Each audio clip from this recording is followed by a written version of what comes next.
예, 사랑합니다. 감사합니다.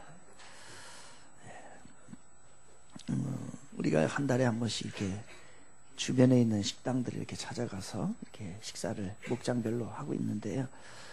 여러분 가셔서 꼭 식당 같은 데 이렇게 가면 진상들이 있죠. 진상들 아주 식당 방해하고, 그 다음에 아이들 막 떼어놀고 뭐 이게 해도 그거 이렇게 관리 못하고, 그 다음에 꼭 4명이 가서 2인분 시켜. 이 진상들이 많아요. 안 돼요. 오늘 가서요, 우리가 지금 전도하는 겁니다. 그리고 이 지역에 예수를 증거하는 모습이니까요, 오늘 식당 가서 이렇게 할 때에 아이들 철저히 조심시키셔야 돼요. 예배 드릴 때도 막 이렇게 왔다 갔다 하는 거 이렇게 잘 부모가 관리해야 합니다. 식당 가서요, 일본 사람들 보세요. 일본 사람들 애들은요 절대로 그러는 법 없어요. 어려서부터 교육입니다. 근데 우리 아이들은, 우리는 이만하면 놔도, 그러니까 나중에 커도 막 이상한 애들 돼버려요. 두 번째, 반찬만 많이 시키는 사람이 있어요. 반찬만 또 달라고 또 달라고. 메인 메뉴를 시켜야지 반찬만 시키면 안 돼요. 반찬은 그냥 대충 먹고 메인을 시키시기 바랍니다. 메인은 4명이 와서 2인분 시키고, 반찬은 4번 5번 리필 시키면 안 돼요. 우리 이번에는 밥 먹으러 가는 게 아니라 사실 이 지역에 예수를 전하러 가는 거예요. 그렇게 잘 해주시기 바랍니다. 그리고 나오실 때, 들어갈 때 인상 쓸 것 같으면 가지 마요. 들어갈 때도 인사하고 나올 때도 인사하고. 우리 같이 한번 해봅니다. 사장님 안녕하세요. 시작. 사장님 안녕하세요. 그 직원들 그 옆에 있는 그 직원들에게도 무조건 그냥 사장님이라고 그래. 그냥 사장님 안녕하세요. 시작. 사장님 안녕하세요. 해야 돼요. 막 이렇게 반말 쓰고 막 이렇게 하고서 하면 안 되고요. 3가지만 조심합시다. 아이들 조심하고, 아이들 조심하고, 반찬만 많이 시키지 말고, 그 다음에 인사 잘하자. 이 3개를 한다. 따라해 봅시다. 내 모습이 전도지다. 다시 한번, 내 모습이 전도지다. 여러분 전도하러 가는 겁니다. 그러니까요, 꼭 가셔서, 나는 밥 먹고 왔다고 4명이 가서 2인분 시키고 2명 밥 먹었다고 하면서 나중에 다 먹으면 그렇게 하면 안 된다는 얘기예요. 그렇게 해서 여러분 전도할 수 있는 기회를 삼으시길 바랍니다. 오늘 말씀을 나누지요. 같이 한번 따라해 볼까요? 이제 하나님의 마음을 바로 알아야 합니다. 다시 한번 합니다. 이제 하나님의 마음을 바로 알아야 합니다. 제가 제 아내와 연애할 때에 싸운 적이 있습니다. 데이트할 때에 제 아내가 이렇게 얘기를 하는 거예요. 저 여자 이쁘지 않아? 그런 거예요. 옆에 지나가는 여자. 저 여자 이쁘지 않아? 묻는 거예요. 그럼 어떻게 대답해야 돼요? 예? 지금 이 묻는 의도가 뭐예요? 그래서 제가 저렇게 제가 이렇게 대답했네. 저 정도면 이쁘지. 이렇게 대답. 그래가지고 싸웠다니까요. 저 여자 이쁘지? 저 여자 이쁘지? 저 여자 이쁘지 않아? 라고서 여자가 남자에게 물어볼 때는 무슨 대답을 듣고 싶은 거예요? 아니, 안 이뻐. 당신이 제일 이뻐. 자기가 제일 이뻐. 요 얘기를 듣고 싶은 거 아니겠어요? 그런데 저는 저 정도면 이쁘지 했다가 싸운 거예요. 여성분이, 여자가 오늘 날씨 좋지? 뭔 뜻이에요? 놀러 가자는 뜻이에요. 오늘 날씨 좋다고 해서 뭐 미세먼지가 어떠느니 뭐 저 따지면은 이게 이제 복잡해지는 거예요. 이 싸움이 일어나는 게 아닌 거예요. 남편이 주말에 이제 아침에 일어나가지고 이렇게 말합니다. 오늘 날씨 안 좋지? 이렇게 얘기하면 무슨 뜻이에요? 예? 집에서 쉬고 싶다. 분명히 그날 처갓집에 가려고 약속을 해놨다든가 이런 거 안 하고 싶다는 얘기예요. 여러분, 말을요 잘 해석을 해야 합니다. 해석을 해야 돼요. 시골에 사는 홀어머니가 서울에 있는 아들에게 전화를 했지요. 아들아, 요즘 아들이 보고 싶구나. 얼굴 좀 볼 수 있겠니? 라고 전화가 왔어요. 무슨 뜻입니까? 예? 아들이 이렇게 대답했네. 아이고, 엄마는 나 지금 요즘에 너무너무 바쁜데 왜 귀찮게 전화를 하냐고. 그래서 끊었네요. 무시해버린 거예요, 어머니의 전화를. 왜냐면 그냥 보고 얼굴 보는 거 그렇게 중요하지 않으니까 라고 생각을 했던. 그리고 나서 얼마 후에 시골에서 전화가 왔어요. 어머니가 고독사로 돌아가셨다. 실제 있었던 일입니다.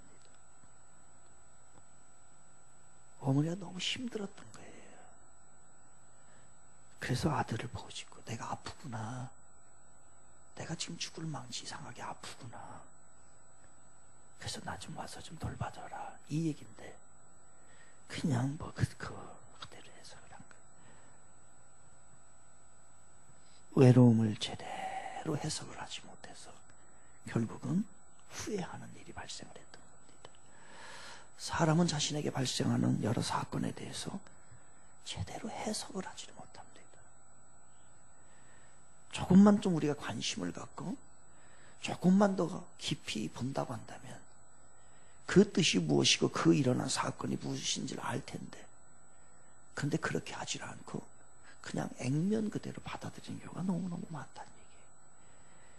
예수님께서 제자들과요 최후의 만찬을 하십니다. 그때 예수님께서 이렇게 말씀하셔요. 너희들 중에 나와 함께 그릇에 손을 넣는 자가 나를 팔 거다 이거예요. 그에게는 화가 있을 것이다. 그는 차라리 나지 않았으면, 태어나지 않았으면 좋았을 것이다 라고서 주님이 말씀합니다. 그때 가룟 유다도 거기 함께 있었어요. 그때에 이거를 알았어야지 주님이 하시는 말씀이에요. 가룟 유다가 주님이 내가 주님을 배신하려고 하는 거 아는구나. 지금 주님이 나를 통해서 하시는 얘기구나 라는 것을 알고 그렇게 바르게 해석을 했어야 되는데 그렇게 해석을 하지 못하는 거예요.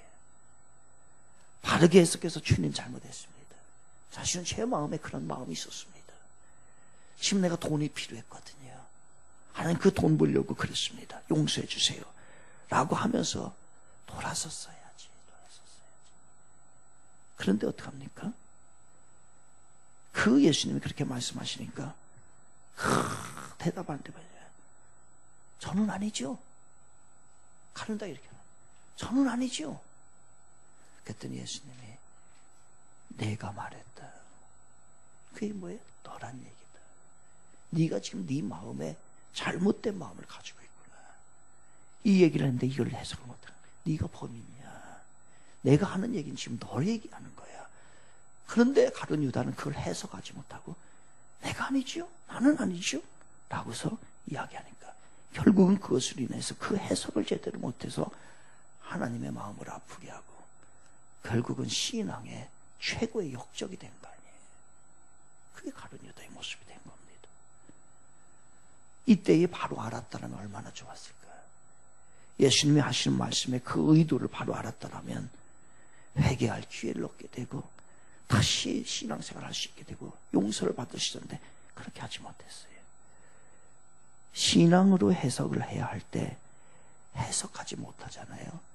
참 진리가 뭔지를 깨닫지 못합니다. 신앙으로 해석을 해야 될 때 해석하지 못하면 신앙이 자라지가 않아요. 안 자랍니다. 해석을 못해서 그래요. 신앙으로 해석할 때 해석하지 못하잖아요. 다른 사람들이 다 경험하는 하나님의 축복을 우리가 경험하지 못하게 되는 거예요. 한번 봅시다.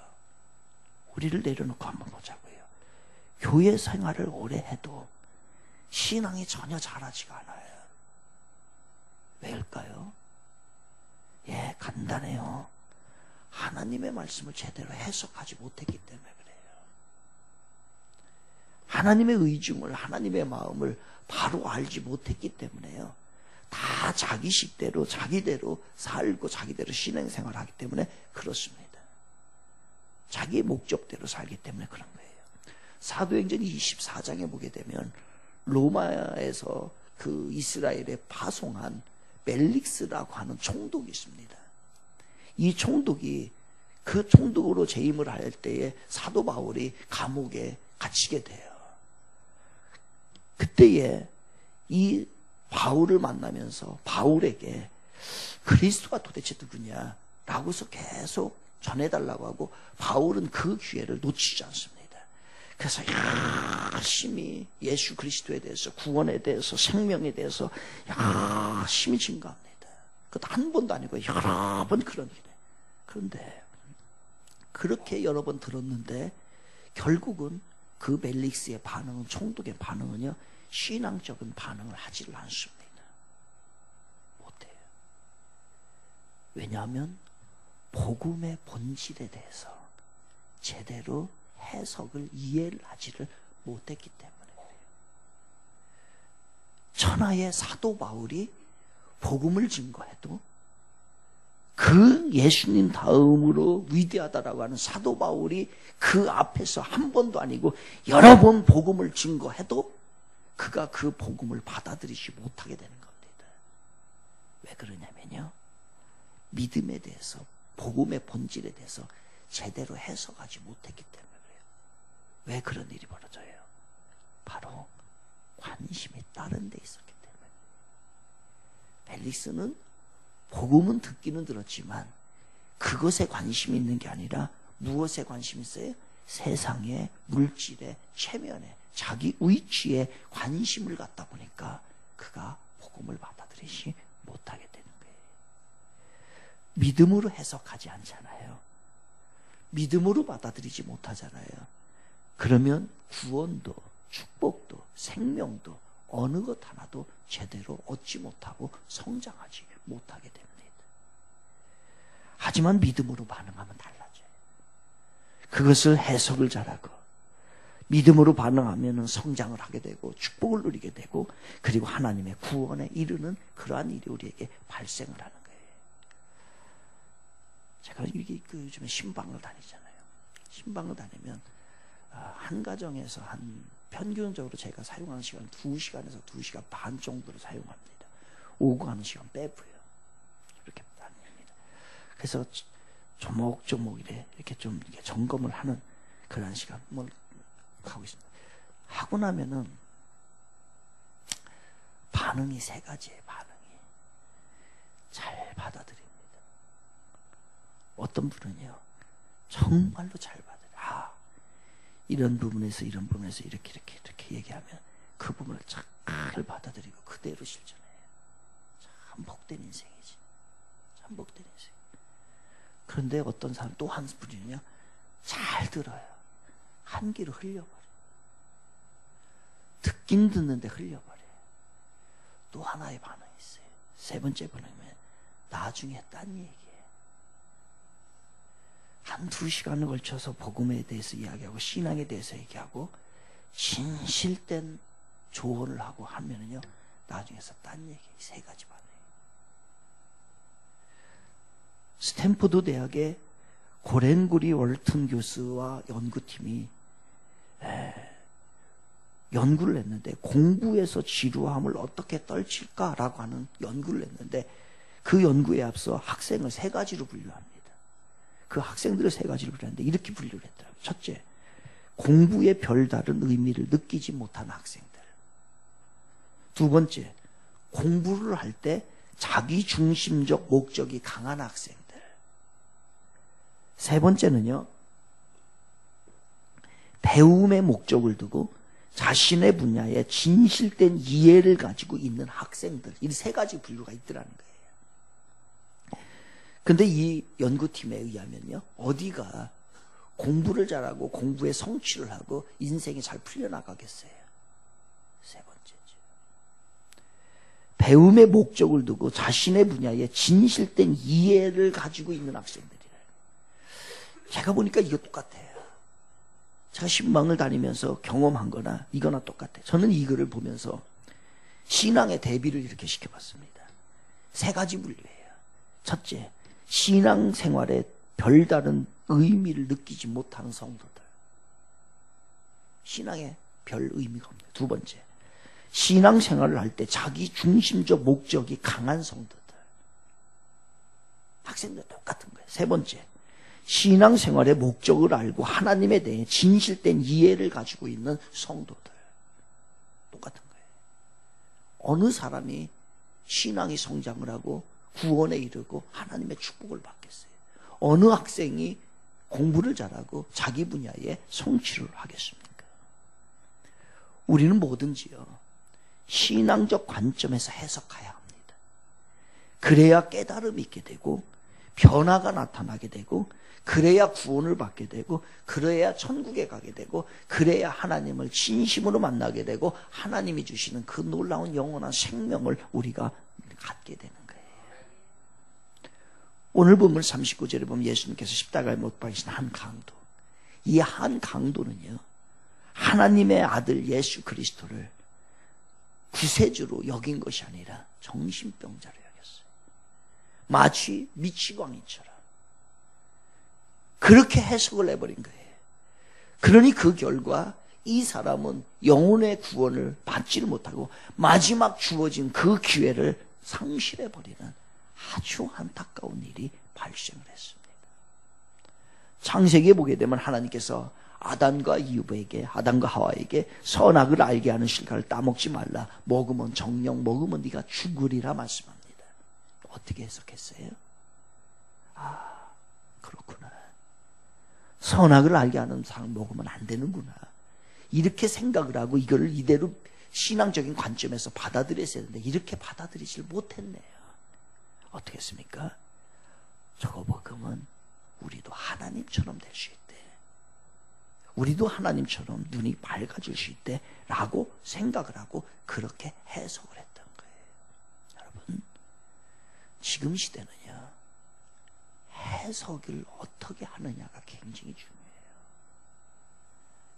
지금 사탄의 전략은 뭡니까? 각종 이단이 나타나는 원인은 뭐예요? 그들은 해석을 잘못하는 거예요. 바른 해석을 해야 되는데, 말씀에 대해서 바른 해석을 해야 되는데 바른 해석을 하지 않고 왜곡시켜서 해석을 하게 됩니다. 사탄의 작전이에요. 잘못된 해석으로 우리를 유혹합니다. 여러분, 요즘에 우리나라에 잘못된 해석들이 얼마나 난무한지 몰라요. 그것 중에 하나가 보니까요, 이 11조에 대한 해석이에요. 찾아봐요. 인터넷에서 봤어요. 봤더니요, 이 서로 간의 논쟁이 심합니다. 그래서 사람들이 이야기를 하는 거예요. 성경, 신약 성경에 어디 11조에 대한 이야기가 나오느냐? 안 나온다는 얘기예요. 여러분, 신약 성경에 11조 얘기 나와요, 안 나와요? 안 나옵니다. 안 나와요. 구약에 나와요. 그래서 의무사항의 의무사항이 아니에요? 의무사항 아니에요. 그래서 안 해도 돼요. 안 해도 됩니다. 그런데 성경에는요, 그것보다도 더 강한 법을 이야기하는 거예요. 고린도후서 8장 3절에 보면 내가 증언하노니 그들이 힘대로 할 뿐 아니라 힘에 지나도록 하라는 얘기예요. 어린아이에게는 일정량의 분량을 정확하게 이야기를 해줘야 합니다. 그런데 성숙한 사람에게는 그렇게 얘기하잖아요. 자원에서의 네가 알았어요. 그래서 그 댓글을 보니까요, 미국의 사람들은 안 하던데요, 가톨릭도 안 하던데요. 가톨릭은 이단이고, 미국 사람들이 안 하는 게 아니라 그 이상을 합니다. 나중에는요, 전 재산을 기부를 해요. 우린 그렇게 안 하잖아요. 그러니까 결국은 뭐냐면 해석을 잘못해서 자신의 목적대로 해석을 해버리는 거예요. 여러분, 종교는요, 의무와 규정이 있어야 종교다워집니다. 의무와 규정이 없으면, 규칙이 없으면 이건 종교가 아니고 세상에 타락한 잡것이 돼버리는 거예요. 규정이 있는 거예요. 술 취하지 말라. 그러니까 어디 성경에 술 먹지 말라는 얘기가 나왔냐 이거예요. 그러니까 술을 먹어도 된다는 얘기예요. 맞아요, 틀려요? 해석을 이렇게 한다니까요. 해석을 자기 마음대로 자기 의지로 하는 거예요. 취하지만 않으면 됐지 어디 먹지 말라는 하냐. 천만의 말씀이에요. 잠언 23장 31절 내가 얘기했잖아요. 포도주는 붉고 잔에서 번쩍이며 순하게 내려가라니 너는 그것을 뭐하지도 말라? 쳐다보지도 말라. 먹는 거예요? 이가뿐만 아니라 쳐다보지도 말라는 게 성경의 이야기예요. 그런데 그거를 잘못 해석해가지고서 취하지만 않으면 되지. 원래 죄성이 강한 인간은 자기가 경험한 사건을 자기 식대로 해석을 합니다.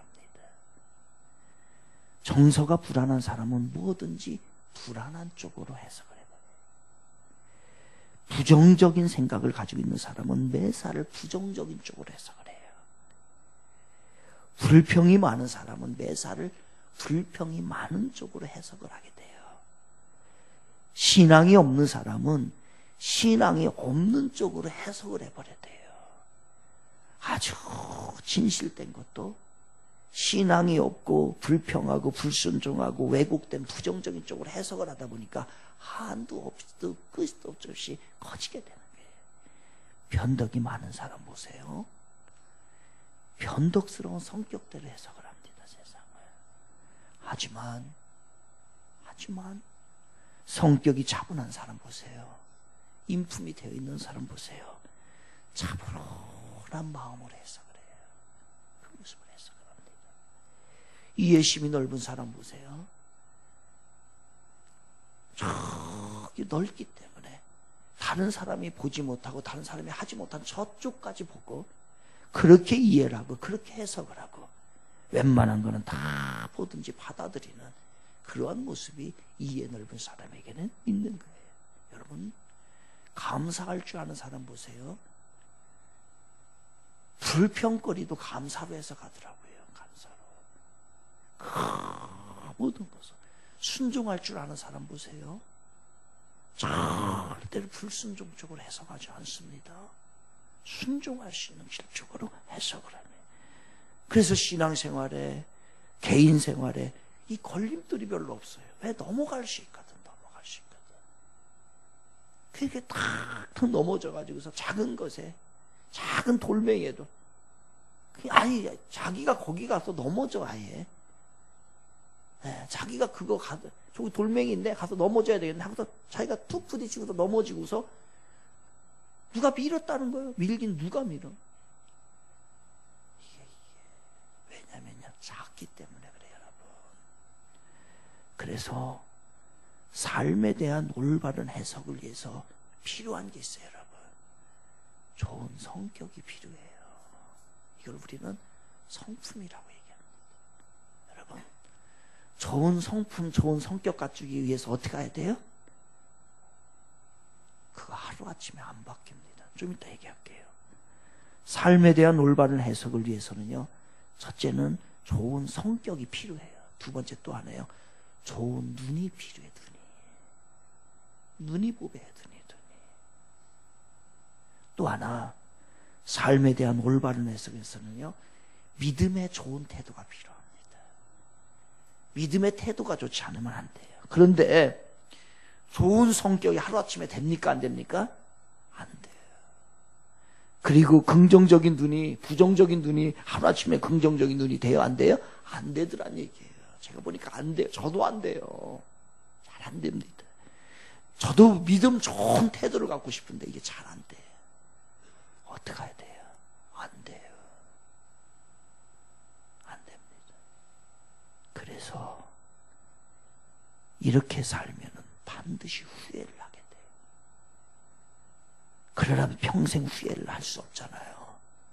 그리고 이 후회가 자식에게 영향 미친다니까요.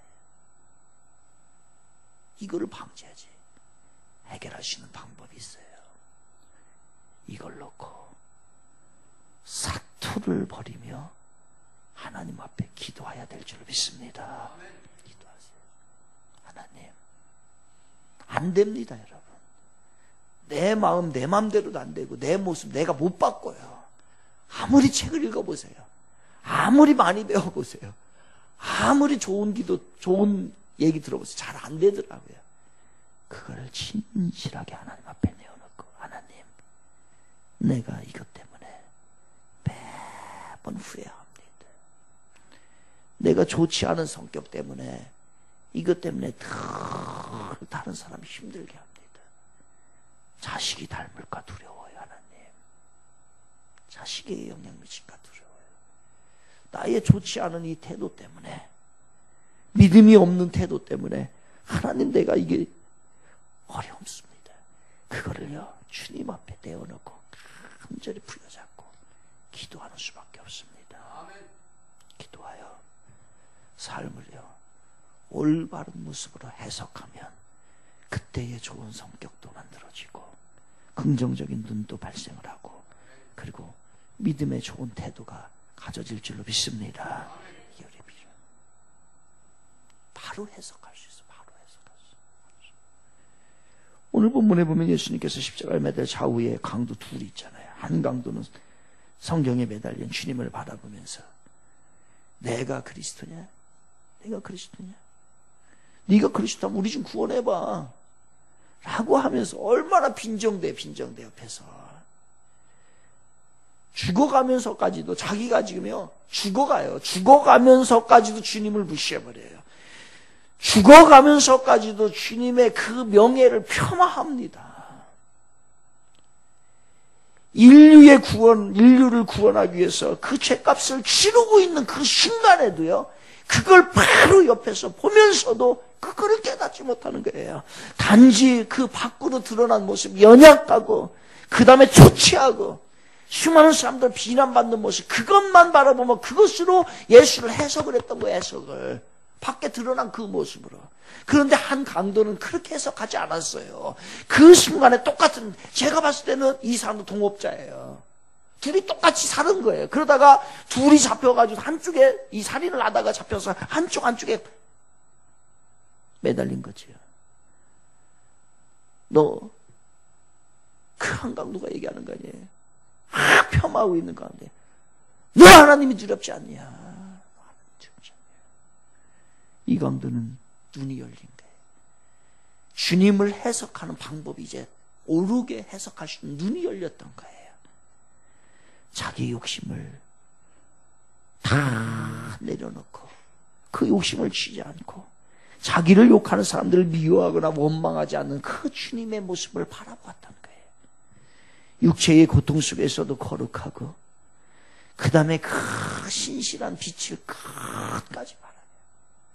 자기를 욕하는 사람들을 꾸짖지 않고 저주하지 않고 끝까지 사랑하고 그들을 용서를 구하는, 온 영혼을 다해서 그들 가슴에 품는 예수 그리스도를, 그 모습을 보고 그것으로 해석을 하니까 그가 나중에 어떻게 됩니까? 신앙의 눈이 열리고 구원에 이르게 되었던 거죠. 똑같은 자리에 있는데 해석을 잘못하니까, 주님을 바라보는 모습이 잘못되니까 어떻게 됩니까? 하나는 지옥으로 가고 하나는 이렇게 얘기하잖아요. 예수여, 당신의 나라에 임할 때 나를 기억하소서. 그랬더니 예수님이 내가 진실로 내게 이르노니 오늘 내가 나와 함께 낙원에 있으리라. 어째 그렇게 달라요? 주님을 바라보는 모습이 너무나도 달랐던 거예요. 여러분, 주님의 신앙의 눈으로 하나님의 마음을 가지고 그 하나님의 마음을 바로 보는 게 필요합니다. 어느 청주교회에서, 청주 지역에 있는 한 교회에서 있었던 이야기를 하고 오늘 설교를 마치려고 합니다. 어느 한 분이 이사를 갔네요, 청주로. 근데 자기가 이제 교회 생활을 편하게 하려고 이제 외적으로 제대로 돼 있는 교회를 찾아간 거예요. 보니까 이제 외적으로 이렇게 제대로 돼 있는 교회가 하나 있어요. 그래서 그 교회를 가서 예배를 드렸는데, 가보니까 웬걸, 밖에는 번듯한데 내부에 가보니까 인테리어가 하다가 중단이 돼버렸네. 안 돼. 알고 보니 교회가 빚이 있는 거야, 빚이. 빚을 져가지고서 은행에 이제 넘어가야 될 상황이었었는데, 이분이 이제 언제 갔냐면 이제 새벽 예배 때 새벽에 찾아간 거예요. 그래서 가보네, 새벽에. 그랬더니 특별 새벽 예배를, 특별 새벽 기도회를 이제 한 거예요. 이 보니까 한 그 교회가 이제 그 청주 지역에 한 100여 명 정도 있었나 봐요, 교인이. 근데 이렇게 되고 나니까 80명이 떠나고 20명이 남아있는 거예요, 20명. 그런데 내가 거기를 제대로 찾아간다는 게 잘못 찾아가지고 그 성도님이 거기를 간대요. 여러분 어떻게 할까요? 여러분 같으면 어떻게 하시겠어요? 그 교회 등록한다 안 한다? 에? 저 같으면 안 해요. 여러분 같으면 부담이 얼마나 왔어요? 야, 이거 부담이 된다. 그런 마음이 막 생기는 거예요. 그런데 한쪽 작은 구석의 마음에서 자꾸 진지해지는 거예요. 이 사건에 대해서. 자기는 원래 그렇지 않은데. 근데 이런 마음이 드는 거예요. 하나님이 왜 나를 이곳에 보내셨을까? 기도해보자. 이 마음이 생깁니다. 제가 봤을 때는요, 이 말은 기가 막힌 말이에요. 여러분, 우리가 주님의 신앙의 관점에서 볼 때에 저는 이 고백이 있어야 된다고 생각해요. 어떠한 사건이든 간에, 모든 일이든 간에 이렇게 한번 해봐야 돼요. 하나님 왜 그러셨을까? 하나님이 왜 그렇게 하셨을까? 내 마음은 거기에 동일하는 건 아닙니다. 동일하는 건 아닌데 우리는 하나님 앞에 이 질문을 해야 돼요. 하나님이 왜 그러셨을까? 기도해보자. 이게 있으면요 다 넘어갑니다. 이겨나갈 수 있어요. 한번 따라해 봅시다. 하나님이 왜 그러셨을까? 기도해보자. 시작. 이렇게 하나님이 왜 그러셨을까? 하나님이 왜 나를 이 교회에 이곳에 보내셨을까? 그래, 나는 원치 않지만 기도해보자 이렇게 생각을 한 거예요. 그래, 기도를 했어요. 기도가 나오겠습니까? 안 나오죠. 그런데 이 사람은 자기의 감정이 준 게 아니라 하나님이 왜 그러셨을까? 하나님이 왜 이곳에 오게 하셨을까? 기도해보자라고 하는 그 성령님의 마음에 철저히 순종해서 자기 뜻이지 아니지만 기도한 거예요. 그런데 기도를 열심히 했네요. 자기 마음이 너무너무 불편하니까 해결을 해야 되니까. 그랬던데 하나님이 말씀을 하셔요, 안 하셔요? 하나님 말씀을 안 해요. 하나님이 말씀 안 하는데. 그런데 여러분 분명히 아시기 바랍니다. 기도를 하면은요 반드시 하나님은 어떠한 모양을 통해서라도 말씀을 하십니다. 직도 막 들리는 게 아니에요. 이건 거짓말일 가능성이 굉장히 높아요. 어떤 양심을 살리든지 영혼을 살리든지 때로는요 지나가는